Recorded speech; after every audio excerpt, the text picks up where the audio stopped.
के साथ कि एक एक लफ्ज का मफहूम बदल रखा है। आज से हमने तेरा नाम गजल रखा है। एक एक लफ्ज का मफहूम बदल रखा है। आज से हमने तेरा नाम गजल रखा है। और मैंने शाहों की मोहब्बत का भरम तोड़ दिया, मेरे कमरे में भी एक ताजमहल रखा है।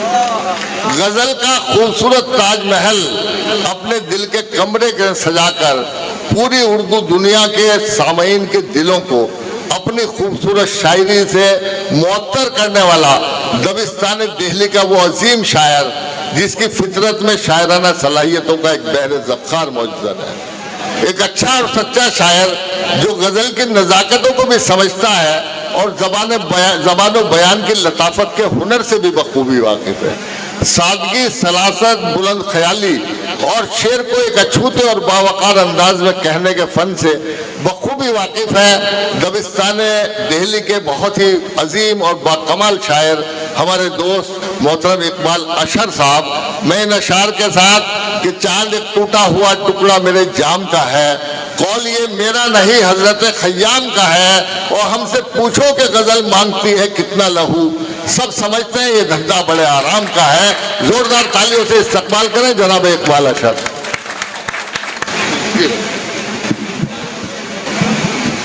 अस्सलाम वालेकुम। आज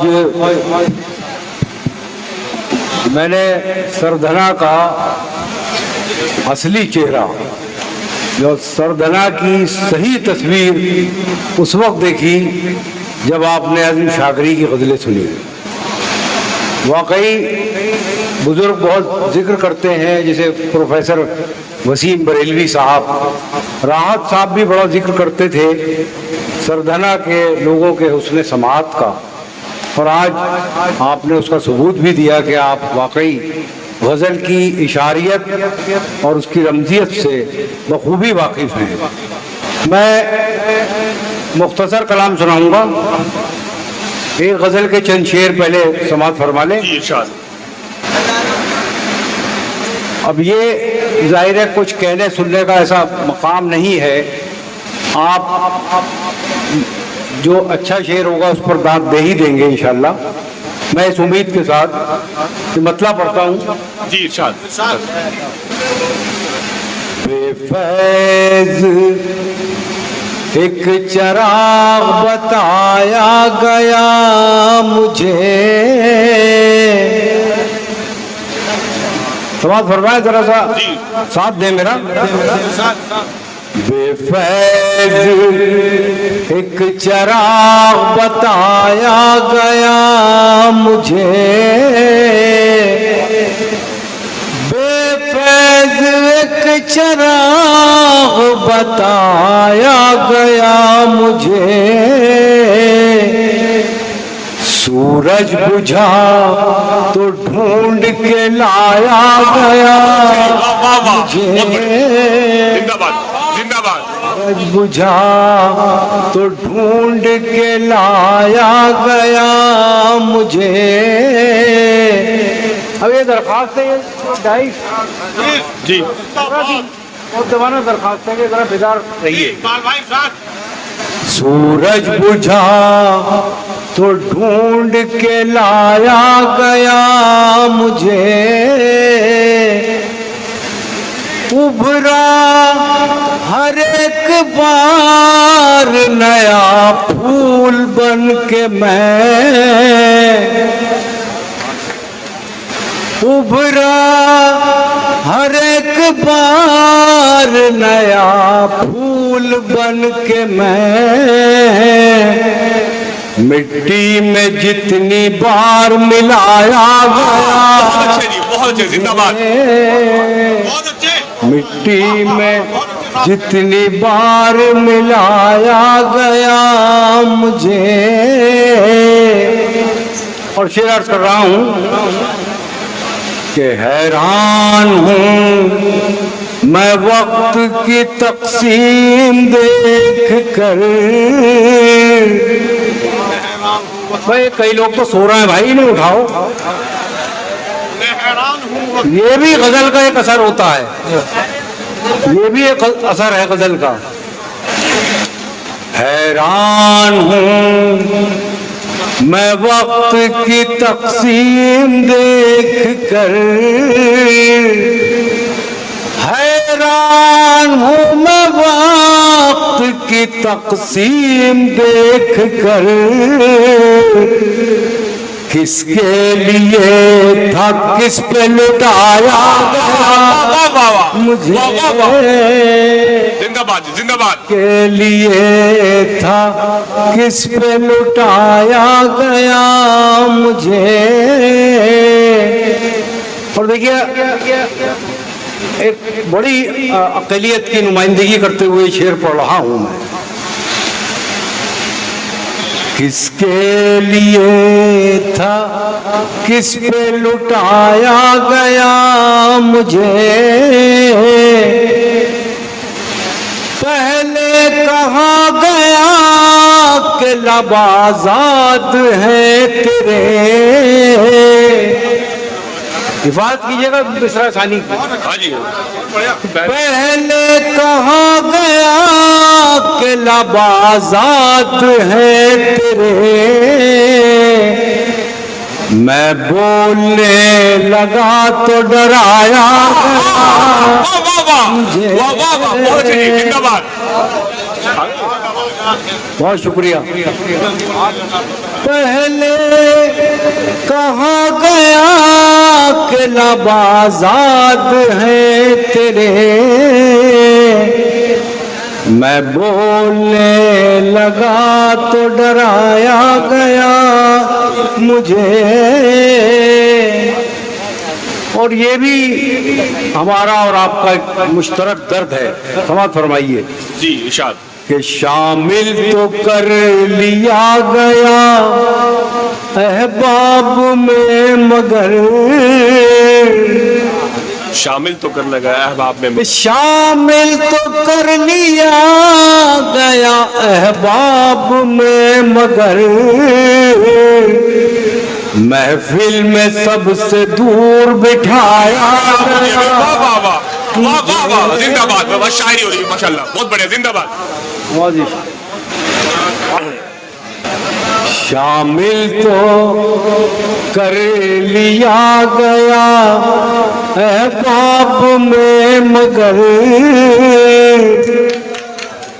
शामिल तो कर लिया गया अहबाब में मगर, महफिल में सबसे दूर बिठाया गया मुझे। आखिरी शेर पढ़ रहा हूं, ये हमारे साथ जो भी हुआ बहरहाल, लेकिन हमें सिखाया क्या हमारे बुजुर्गों ने। आखिरी शेर इसका तर्जुमान है इस सदाकत का। समाअत फरमाए। महफिल में सबसे दूर बिठाया गया मुझे, मुझ पर असर न हो सका नफरत के जहर का। ये हमारा और आपका किरदार है, वतन से मोहब्बत करने वाला किरदार, कि मुझ पर असर न हो सका नफरत के जहर का। अच्छा हुआ कि इश्क सिखाया गया मुझे, अच्छा हुआ कि इश्क सिखाया गया मुझे। बहुत शुक्रिया। कहाँ चले गए थे रियाज भाई? बहुत जरूरी काम था वो भी। चलिए, बहरहाल मैं बहुत शुक्रगुजार हूँ कि आपने बहुत इंसाफ किया मेरी गजल के साथ। अब एक गजल और समाअत फरमा लें बस।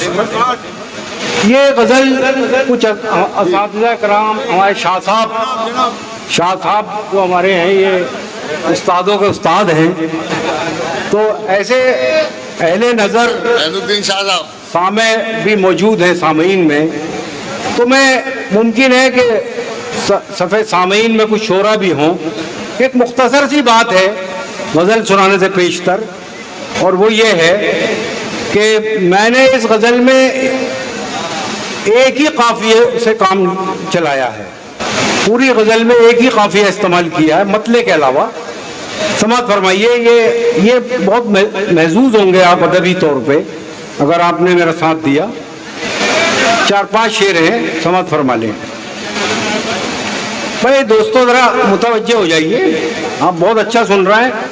दरमियान में कोई एक आध बात आपस में ऐसी हो ही जाती है कि कोई कहकहा बुलंद हो जाता है, उसका शायर से कोई ताल्लुक नहीं होता। बहरहाल आप बहुत अच्छे हैं। मैं मतला पढ़ता हूँ गजल का। इसी बहाने मेरे आसपास रहने लगे। नवाज भाई, पॉपुलर भाई। इसी बहाने मेरे आसपास रहने लगे। इसी बहाने मेरे आसपास रहने लगे। मैं चाहता हूँ कि तू भी उदास रहने लगे। क्या बात है, क्या इशारा है। मतले से मेरा इंसाफ कर दीजिए, फिर पूरी गजल आपकी हो जाएगी, मेरा वादा है। वाह वाह। इसी बहाने मेरे आसपास रहने लगे।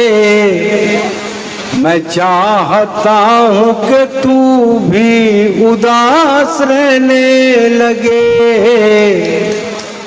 एक शख्स ऐसा है हमारे दरमियान कि बहुत बुरी तरह से दिल टूटा है इस आदमी का।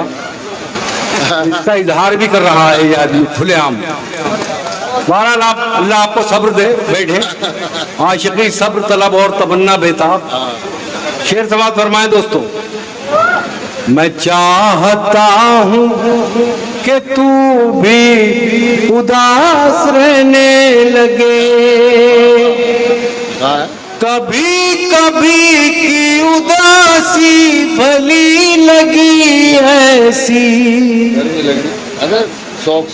कभी कभी की उदासी भली लगी ऐसी कि हम दीवाने मुसलसल उदास रहने लगे।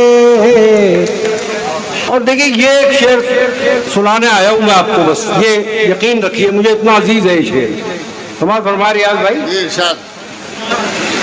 कि हम दीवाने मुसलसल उदास रहने लगे। अजीम लोग थे टूटे तो एक वकार के साथ। वाह वाह वाह। फरमाए दोस्तों, मेरे सफर का हासिल है। वाह वाह वाह। अजीम लोग थे टूटे तो एक वकार के साथ। अजीम लोग थे टूटे तो एक वकार के साथ। किसी से कुछ न कहा बस उदास रहने लगे। कहा बस उदास रहने लगे। तुझे हमारा तबस्सुम उदास करता था। समाज फरमाए दोस्तों। तुझे हमारा तबस्सुम उदास करता था। तुझे हमारा तबस्सुम उदास करता था। तेरी खुशी के लिए हम उदास रहने लगे। उदासी एक इबादत है इश्क मजहब की। उदासी एक इबादत है इश्क मजहब की। वो कामयाब हुए जो उदास रहने लगे। वाह वाह वाह।